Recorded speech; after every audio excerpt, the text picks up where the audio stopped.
1 degree. I'm Carl. I'm an alcoholic, and my sobriety is August 22nd, 2014. And you are.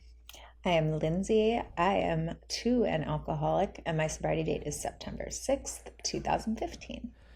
This is SoberPod. Soberpod.com. Yeah, SoberPod, keep it authentic, no facades. If it's real, then you know it's ours. Welcome. SoberPod, hopefully, is a podcast dedicated to the idea that one addict or alcoholic helping another is crucial to building a life in recovery. Join us this season as we read from our book, 366 Effing Day Sober, as well as Lindsay's book, Spirit Vigilante. And you can get to those books by going to soberpod.com or thespiritvigilante.com. And I just recommend that you do that, period, because it really does support us in doing what we do, as well as you guys getting the knowledge that we've tried to convey, which is, our whole sole purpose in life these days, I guess. So It's becoming Lindsay, that, yeah. did you have a good week? Yes, I had a good weekend. I had a great week. All of the above. Feeling good. How about you? I did not get laid. I just want to point that out. Oh, It's just like one of those things. Usually it's on the weekends, but yeah, no, it didn't happen. shoot. Yeah. Was it penciled in on the calendar? Like Hey, what it's happened? yes, it's usually Saturdays. I'm just saying, just usually. I don't know. I'm Oh, just okay, okay. so I kind of like Pavlovian. Like I wait for Saturdays. That's just my whole life is just centered around Saturday, but didn't happen. Whatever. Oh, One can only hope these days. Anyway, so okay. Thank you for that, you though. get older and it just disappears. I don't know. I don't know what happens to it. So so Lindsay, what are we doing? What are we talking about? We're talking about recovery, sobriety, trying not to drink, quote unquote. Like it doesn't even occur to me anymore, but I suppose it does to some people out there, right? Yeah, it still occurs to me every now and then. But I think what we're talking about are those little subtle shifts that we can make in sobriety or heading towards sobriety of changing one little thing at a time and how effective and impactful that can be. Yeah, I think at some point we have to shift away from the idea that I just talked about of like, oh, I'm trying not to drink, right? It's Yeah, like there's a yeah. point where we like kind of move away from the idea of avoiding alcohol to now interacting with life, and there's like it's just this little Mm-hmm, mm-hmm. transition that happens, and it doesn't happen with great effect sometimes. Like it's not like a big, which alcoholically or personally, my personality really wants big changes right away, and I want to Yeah. make things happen, and I want everybody to know, and blah blah blah, all that stuff. So Yeah, and those habits that we build in that consistency and what it looks like on a day-to-day basis isn't necessarily sexy stuff, right? Speaking of sex, speaking of um, sex, speaking of darn. sex, it's not, yeah, exactly what you said. It's not these grand, lavish moments. I mean, we certainly have some of those and some celebration, but it's more of those things that are happening underneath the surface that aren't always visible, hmm right? hmm And so from my book, we picked obviously the date. This is kind of where the topic comes from. Is June 24th, and then from your book, it was what was it the topic? Chapter 6 is what it was. What was it? Chapter 6, which the overall, oddly enough, the overall section is called Leap, but we're talking about those little things that come so that you can leap. hmm So the whole chapter, high level views about taking these soul risks, but also realizing there's a lot of steps in between that. So I'm gonna read from June 24th my book, and then you Okay, read from your section, that sounds good. chapter 6. So June 24th. If you can't do the little things, how the fuck do you expect to do the big things? Again, a place where I can remove the word fuck easily and haven't. Oh, Anyway, this is hard for us alcoholics and addicts to understand in sobriety. We think we know what we need to do. We are sure to have the answers. We want to rush headlong into solving what we think the problem is. You will hear things like make your bed or take out the trash after you've done the dishes, and stuff simply and that stuff simply does not align with what we think we should do. The problem is that we are still thinking and not listening to what others have done who have successfully solved the problem. They made their beds, took out the trash, got jobs, worked the steps, went to therapy, and didn't drink or drug one day at a time. They didn't get sober and were suddenly struck wonderful by their fairy god sponsor. They did little things each day that amounted to big changes in the long haul. Reflections: are you still trying to eat elephants whole or one bite at a time? Daily challenge: what are 2 little things you need to do right now? I'm not going to answer any of those things. We're going to read your thing. What is yours? okay. Yeah, so I think it aligns very well.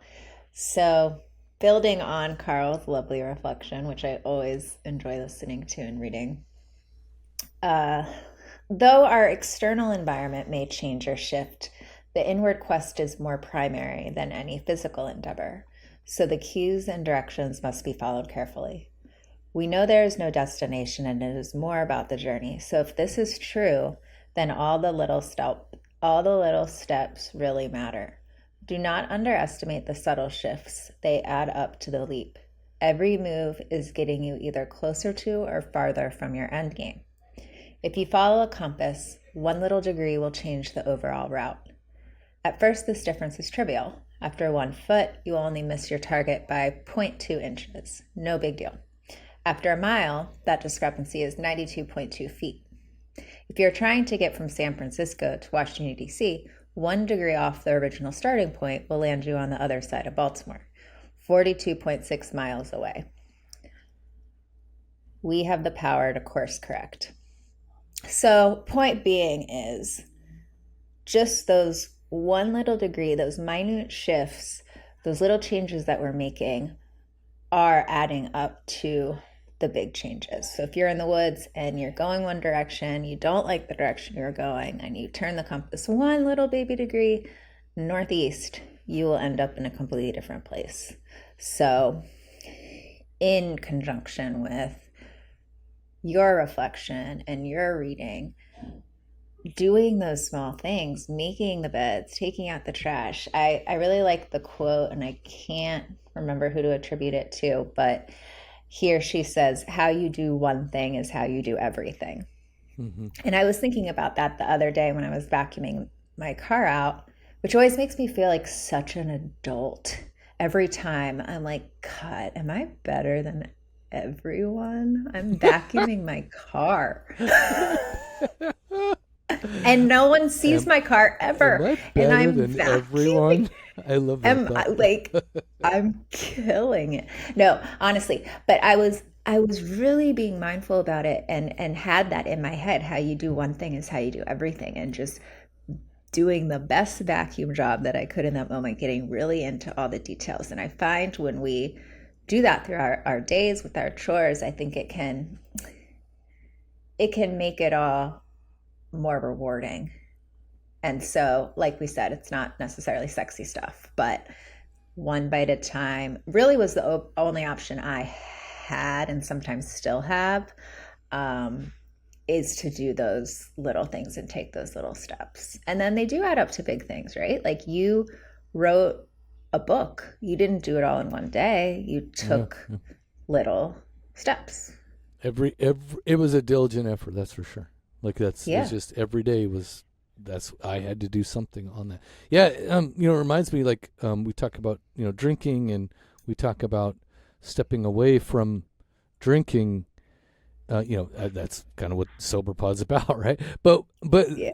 It's like, I always like to think about it as like, at some point I changed. At some point I had to turn the dial, the direction, the degree or whatever, away from focusing on not drinking and then focusing on living, and that was a really big turn for me. And I think that still took me a long time to get to. You know what I mean? Like for a long time, I just all I could think about was having a drink. It wasn't about like making my bed. It wasn't about like doing any of those things. It wasn't about vacuuming my car. I could care less about vacuuming my car. It's like I just wanted to not drink, and I wanted to stop causing damage in my life. So, but let me just say, there's a point where it's like I realize like it wasn't about the thing. It wasn't about drinking. If it was about, in Alcoholics Anonymous, they say stuff like, that the bottle was only a symptom, and I'm like, so I get that, right? It's like, my drinking is only a symptom of a greater problem, and which is the fact is like I don't know how to live my own life. I don't know how to step in to the life that I have. I have no clue how to do that. And I needed help in order to do that stuff. And it started with the little things, the 1 degree things like you're talking about. And I, by the way, I didn't believe in any of it. That's why for my writing, it's like, what do I say? That like, I think I know what I need to do. I think I just need to stop drinking. This is my thought process when I quit drinking. I think I just need to stop drinking and get my job back, get the money back. I need to get money. That's what I need to do. That will fix, like, I need to be able to work and without pissing people off and get money. That's it. Like, stop drinking, get money, don't piss people off. Plain and simple. To me, seems like a pretty easy solution, doesn't it? I mean, to you? I mean, it's like, but really behind that is so many other things. Underneath that is a foundation that is so rocky and so loose graveled and just has no cement, no mortar, no foundation. And I absolutely am trying to build a life on top of that loose foundation. And I just don't have it. I don't have any of that. So for me, it was like when I heard people say shit like in meetings of like, recovery, make your bed. I just thought, fuck you. I just want to go to bed without drinking, and you want me to get up and make it? Like, I don't even know what you're talking about. Right. So, do you make your bed today? Yeah, I do. Isn't that weird? So but let me just say, it wasn't like that. I was of the mindset. This is alcoholic mindset completely. Again, why should I make the bed? First of all, if I'm just going to get back in it, later in the night, well, who cares, right? I don't. When I was drinking in on my own without my wife, I don't know when I changed my sheets ever. I don't know. I literally had a pillow. I had a pillow once when I was totally bacheloring and I lived in the trailer. I literally one day I went to go because I had pillows like stuffed against the wall, and it was in Minnesota. I went to go like clean or I don't know, do something, move the bed or something, and there was a pillow with so much mold on it that I like had to. I know you're gonna throw up, but I had to pull it, and I was just like, "What the hell?" You know what I mean? Clear alcoholic kind of like dysfunctional living, in that sense. That's who I am without basic shit. You know what I mean? That's who I am. If I'm left to my own devices, that's me right there. Moldy pillows stuffed in a corner of a bed. So and I think it kind of illustrates the point of alcoholics, like not having to change something until it's literally in your face of like, this now needs to be addressed. Exactly.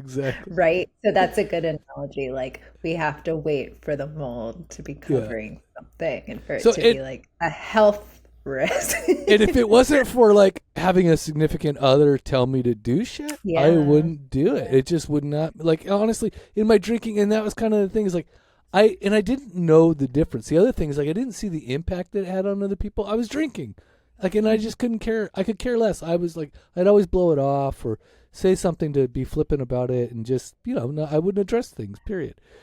So so my wife was left to do a lot of stuff on her own because I just simply wouldn't do it. And I didn't do dishes forever. Like I could only imagine like what she was thinking in our first like 10 Right. years of marriage. Like she was like, I'm just gonna divorce as soon as possible. It's just stuff like Oh. that. So let me just tell you, when I'm gonna share something I haven't shared very often, which is great. So it just doing this topic reminded me of like how much I was not in tune with like how to live. Mm-hmm. I was the child that was raised where like nobody told me to brush my teeth. That was just kind of like the Mm-hmm. deal. Like we didn't do that stuff in my household. So, so clearly I didn't have a foundation to build on. When I did get sober, it was clear to me that like I didn't have anything to do with my life. Like as I looked at it, like my wife was the one who built this life and propped me Mm. up and just kept me, she would wake me up to like, you go to work and make the money, honey. Come back home and drink and we'll just try and keep this going for as long as possible. That's kind of how that worked. So when I got Wow. sober, I did not know how to engage. I did not know how to operate. And if you knew me today, which you do kind of know me today, and if you saw how I interacted today, you would think that I was a completely different human being. Mm-hmm. There's no way around Mm-hmm. it. But let me tell you how it started. I was 42 years old, and my first sponsor was whatever, 25, 26 years old, 28. I don't even know what he was at the time. But he was a young man, and he was helping me, step into the life that had already been provided for me, and I needed to participate. So I clearly so out of touch with what it took to actually participate in my family. This was the list that he made me generate. So when I came home every day, I had to. The first thing I stepped in the door is I opened this list on my phone and I looked at it, and here it is. Because I had to. This is how I created the list. Is I came home, and he said, "You're to walk into every room, and you're to look around and tell me what needs to be done. You know what needs to be done." He would say, and I go, "Yeah, I kind of do." He said, "So when you walk into each room, you look around. Is that done? Is that done? Is that done?" And I had to walk in, and I couldn't do anything else until all of these other items had been checked off. Are you ready for the list? Yeah, bring it on. Okay. So I had to clean and pick up. So if anything was out of place, if it was like a dog bone, if it was a kid's toy, if it was a sock, if it was whatever, I had to clean and pick up every room, mind you. Then I had to feed the dogs, and at the time my dog needed medicine, so I have medicine written on this list. So I had to give the dogs medicine. I had to do the dog poop. I had to feed the cat. I had to do the litter. I had to do the trash. I had to prepare a water bottle for my daughter who needed it for her sports. I actually have on here. I have on here spend time with kids. Right. So does that make any sense to anybody? I know that alcoholics need to be told this shit, but I and then a service mindset. My wife had coffee at that time, had coffee before bed. She had a decaf. That's what she would like to do to prepare for bed. So I would make that for her. And then I had to check the mail. I had to check the pool. I had to check the yard. I had to do the dishes. The dishes weren't done. I had to help with the lunches. I had to, and then laundry. But my wife told me I had to stop doing laundry because I was ruining clothes. But either way, so That's the best way to get out of something. yeah, Just yeah, do it badly. yeah, Yeah. yeah. You just shrink their favorite pair of pants, and you don't ever have to do laundry again. Uh, and then of course, stuff like vacuuming and just dusting and all these other types of things. So, but this was a list that I was instructed, because this is the person that I was. Is I selfishly I came home and just took care of myself. It never, Mm-hmm. none of these things on this list have to do with me as far as I'm concerned, right? Though it's true that trash does affect me, but it doesn't affect me if I just let it build up and don't fucking do it. I don't care. Or if your Like, wife does it for you, or yeah, or somebody else. Well, eventually they'll do it, by the right? way, because I don't. Yeah, that's what I'm So, saying. So, and then of course you just what I did is I just handed out resentments everywhere I went. You know what I mean? Mhm. Like, I just like, fuck you, I'm not doing the trash. Fuck you, I'm not cleaning. Fuck you, I'm not dusting. I just like, just sprinkling them everywhere I went.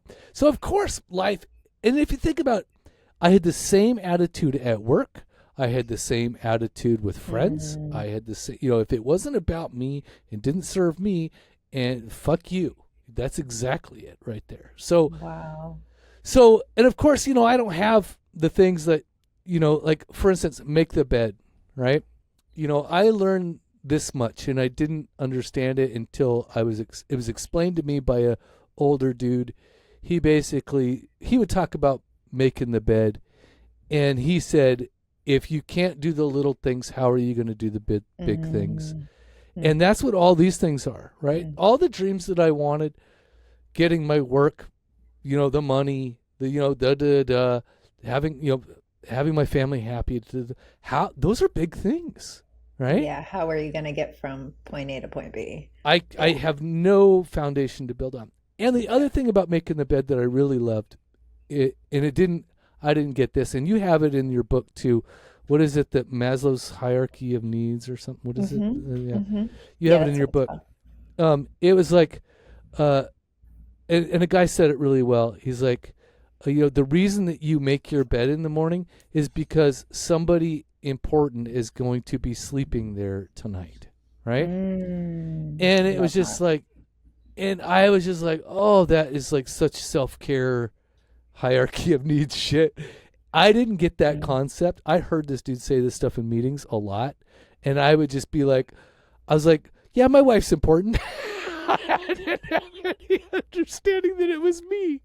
Right? My stuffed animal's important that I sleep next to. Right? I had no comprehension that I was the important person that was going to be there. I know, terrible, right? So when I finally heard it and acknowledged it, oh my God, I'm the person that's going to be sleeping there, right?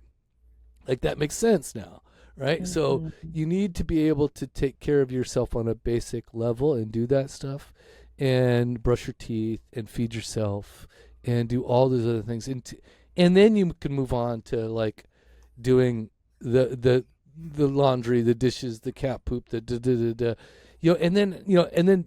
then after, I mean, it's like, it just is a slow progression though, and you have to identify these things day after day after day, and you have to be able to do it day after day after day after day, Starting to do those things and trusting yourself that you are going to then give your daughter a water bottle because you did the past few days. And then you're like, oh, I can do that. I can do that. And it builds self-efficacy. And I was told, if you want to raise your self-esteem, to do esteemable things. If you want to raise your self-worth, take worthy actions. So I sometimes say, what would a confident, sober woman do in this situation, right? What does that look like? And then kind of step into that. And I wanted to ask you the question about the bed making, for example. If you felt by taking these things and organizing your external life, do you feel that helped you,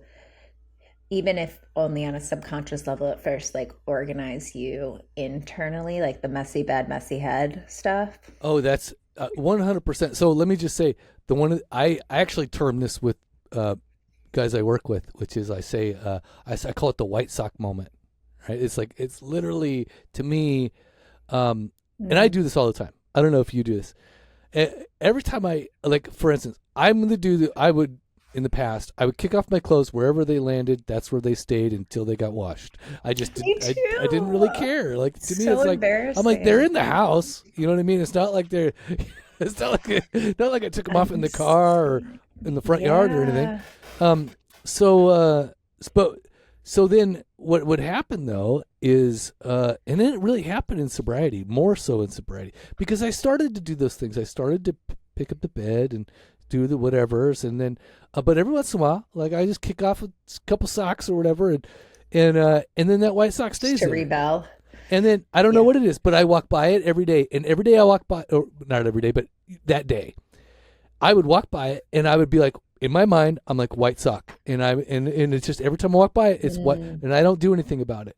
And it's just the same thing that I do even now today, which I still do it. If I'm not picking, I've heard me talk about it on the podcast, not picking up dog poop is another thing that is part of that. So what it is I will sit there and think about it day after day after day, or think about that white, like, and what happens on top of that is, every time I see that white sock, there's that voice in my head. It's probably my mother's, and it basically just says, you lazy piece of shit. Every time I walk by that. Every time I walk by the white sock, it just says, you're a lazy piece of shit. And that little voice in my head goes off.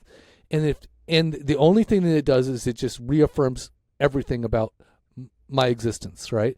So then, and if I don't pick that up, then what that does is it just contributes to the next thing and the next thing and the next thing. So, and then all I'm doing is run around seeing all these signs that I'm a lazy piece of shit. How do you think I feel about myself, right? And that's all you're taking in. So do you know how long it takes to pick up that little white sock, right?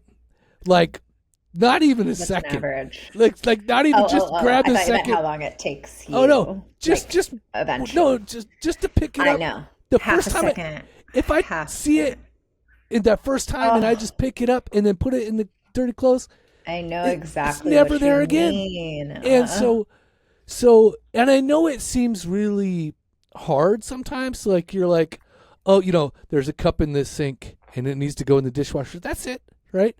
And then the other thing is like, so I started to do those things. That's why like my sponsor had me walk into my home and now pay attention to develop that habit, that little, what you call, the 1 degree. That's all it takes. So then the next time I walk in, it's not 40 dishes in the sink, it's 1, right? It doesn't take that much longer to do it that way, right? I just now grab 1 dish instead of 30, right? And so it's not a chore every time I walk in. And that's the manageability, right? Like you're slowly making your life more manageable. Because now that I've done all those things and I do them consistently, now when the big things happen, I have much more space in order to do that stuff. You know what I mean? Like I have much more of a runway in order to prepare for those bigger things to happen. So because back in the day, everything was chaos. Everything was a tornado because everything was messy, right? So once one thing went bad, everything went bad. And it was just, it's just how everything worked on that level.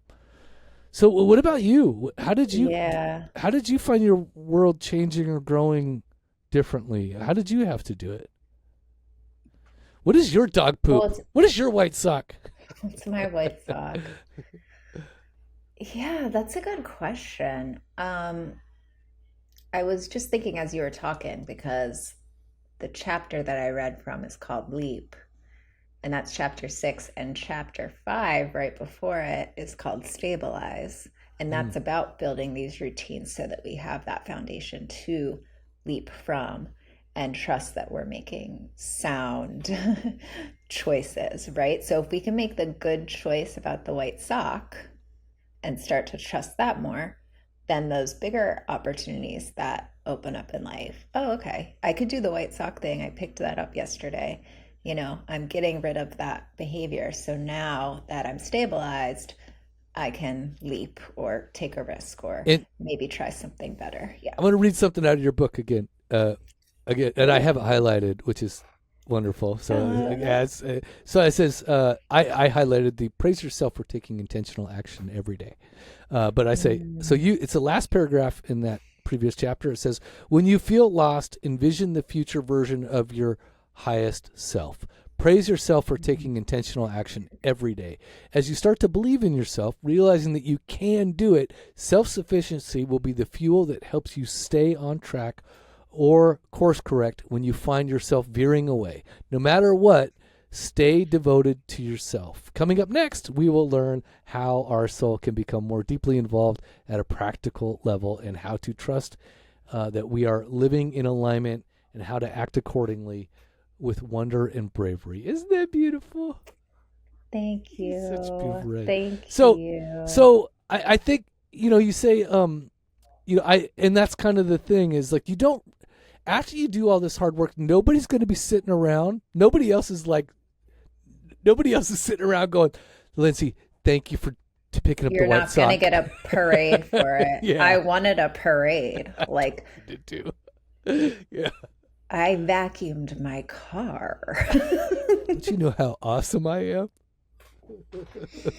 Yeah, I did the same things. Yeah. I felt like Cinderella. I'm like, is this what everyone does? I'm sweeping the floors, But now I love it. Now I really do enjoy all of that stuff. It sounds crazy, but I now I can see it today as like, wow, I have a floor to sweep and I like to take care of my space. Hardly anyone sees where I live, ever, ever.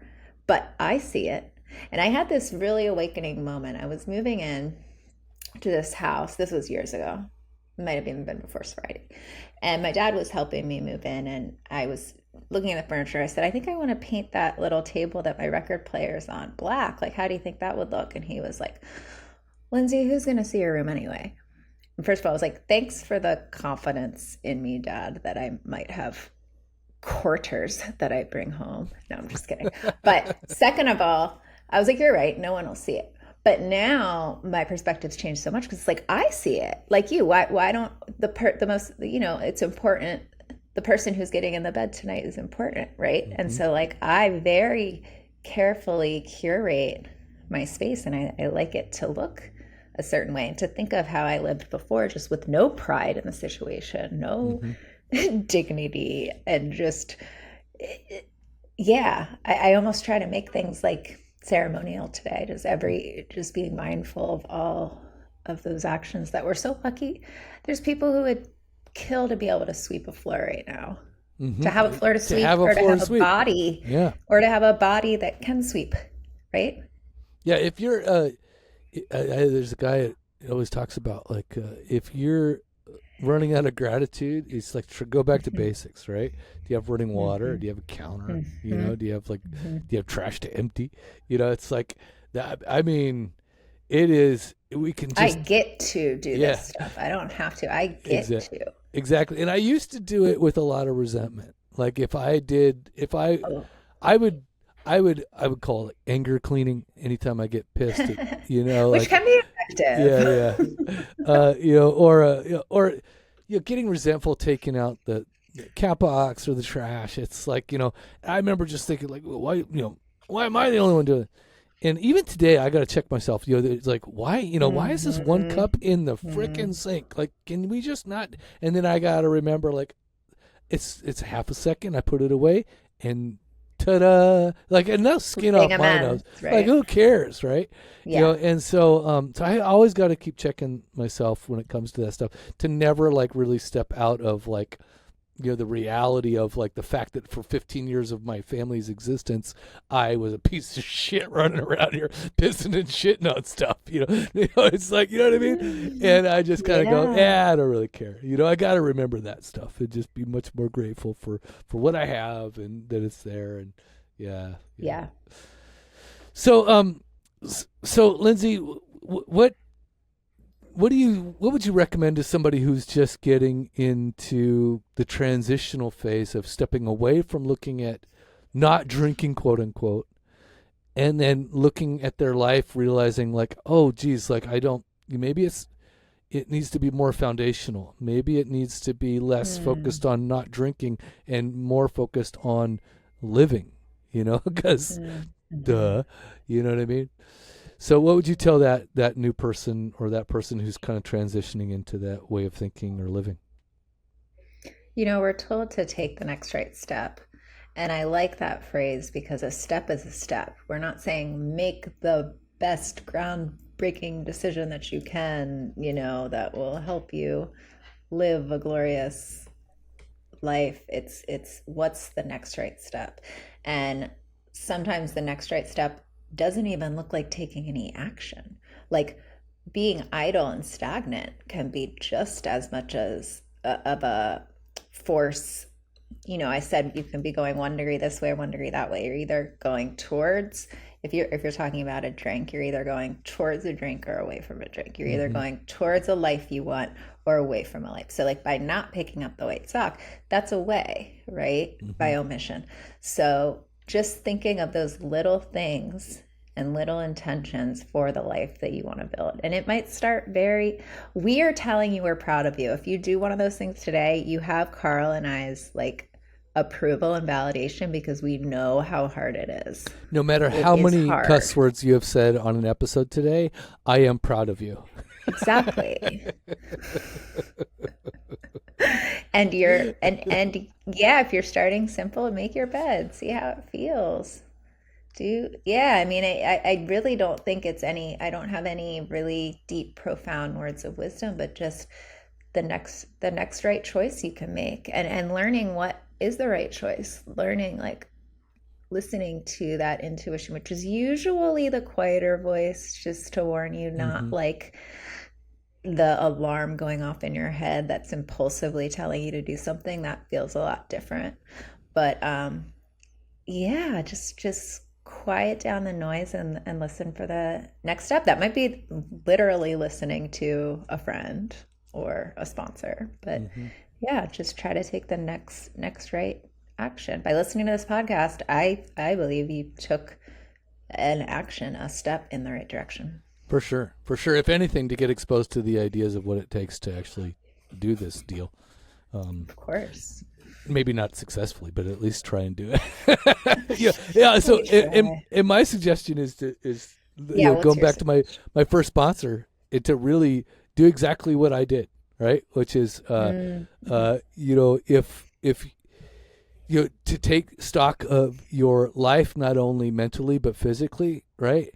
And to throw off what you think you need, because that's, for the most part, everything I think I need is pretty selfish, like, and everything I think that I need is coming from a place of what has basically been my survival mechanisms, right? So what I think I need is just to survive, and Yeah. and so what I had to do is listen to somebody else, and I had to listen to somebody else who knew me a little bit.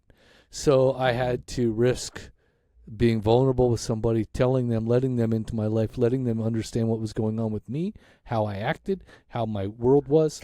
True. And I needed to be honest about, like, when he asked me, "Do you do the dishes?" I had to be Yeah. honest and say no, because it was Yeah. true that I didn't. Today, by the way, I just do want to say, like, I actually own the dishes. The dishes are my motherfucker. Like, I jump on that shit. So How did your wife react? I just want to, how did your wife react when you started doing all of these things? you would have thought that I would have got my dick sucked day after day after day. But Oh, I did not. okay. Let me just say, my wife, she's like, it was about time, right? She actually told me, Mhm. if I hadn't gotten sober, she said she was prepared for divorce in about 6 months' time. So Wow. from the time that I got Wow. sober, she's like, I gave it about 6 months, but you got sober. And so then that Interesting. gave her hope, and we stayed together. So, and then we Oh. did go through some troubles more recently too. But it's like, that's just life. That's just how it works. Hmm. But let me Hmm. just say, if it wasn't for doing this stuff, I would absolutely be without Yeah. connection with my children and a whole nother ballgame. Yeah. So, Wow. so Yeah, I just wanted to kind of demonstrate how you might be thinking, God, I have so many other problems outside of, doing the dishes, but these are the things that oh no, have an believe me, effect on our outer life. That was kind of, I was just trying to yeah, demonstrate no, that point, that it's I knew I was in a much deeper on thin scenario, ice. and so Yeah. but doing those things, it's like, I think that's the other thing, is I had to learn how to do them, not because it wasn't a reprimand, it wasn't a punishment, it Mm-hmm. wasn't Hmm. that I had to do these things because I was such a bad boy.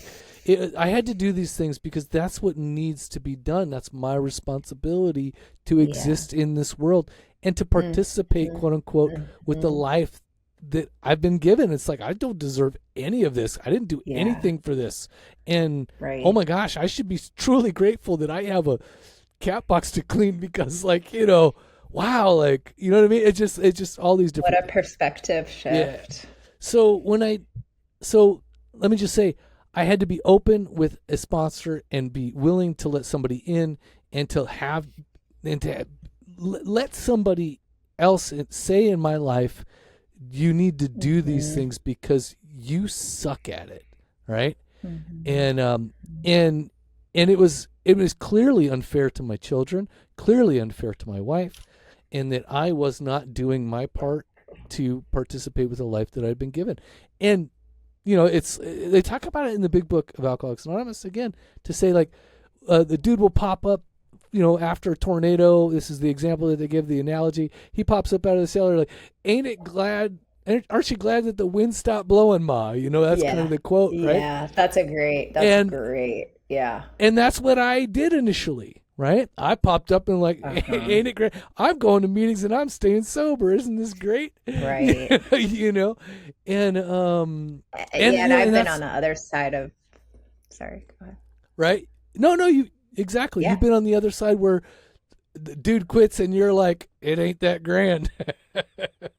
When I'm like, you should have Yep. been doing, like, the bar is low. Like, you should have been Yeah. doing all of those things already, right? Which isn't right. And I wasn't. I was actually a very supportive partner, but in the back of my head's kind of like, what do you want? This is the bare minimum for staying in this relationship, Yeah, yeah. right? And you should, and really, and I So, should have been doing these things all to begin with. But the fact is, I also had to do the things in order to experience the results because you don't, mm, and it doesn't happen on the first time. You don't clean this stuff. Actually, you do the dishes, you pick up the dog poop, you pick up the white sock, etc. And I'm resentful, I'm angry, I'm mean, I'm pissed off, and I go to meetings and all I do is complain about doing this shit. mhm, I think it's stupid, right? mhm. Because I'm I'm an idiot, I'm an asshole, really. And then so, Yeah. but you do it day after day, time after Mhm. time, and you start building building a foundation that now you can think and act differently, and you have more freedom to actually enjoy the more Mhm. time that you have, that you're not always trying to clean up from a tornado. And the The next thing you chaos. know, it's like, yeah, you're like, oh, I really appreciate this piece, I appreciate this space that I have, and I'm starting to love the life that I have. So that's kind of the idea here. It's like, you're going to be pissed off to do it initially. You're going to be upset. It's going to suck. It's work. And that's what I mean about it not being sexy, right? It's Yeah, not, yeah, oh, now I'm sober and I green smoothies. yeah, You know what I'm saying? Like yeah. No cakes. No, there's grit involved. Like I think you have to develop some grit. yeah. So, Lindsay, I think we've kind of beat this Yeah. 1 degree to 90 Or to like point zero to one. yeah, to point zero. All right. So, do you have anything coming up? Do you have any wonderful avenues for these people to follow? I do. I have a wonderful offering coming up on July 2nd, and July 12th, and it's virtual. So for all of you listening all over the world, all our international listeners, Hey, we're big in Japan. especially Mike in Nova Scotia, thank you for being such a loyal listener. Yeah. Um, Thanks for July not getting 12th, drunk. yes, on the way to the bar. Uh, July 12th at 11:30 a.m. Eastern Time online, I have a course called So You Want to Write a Book.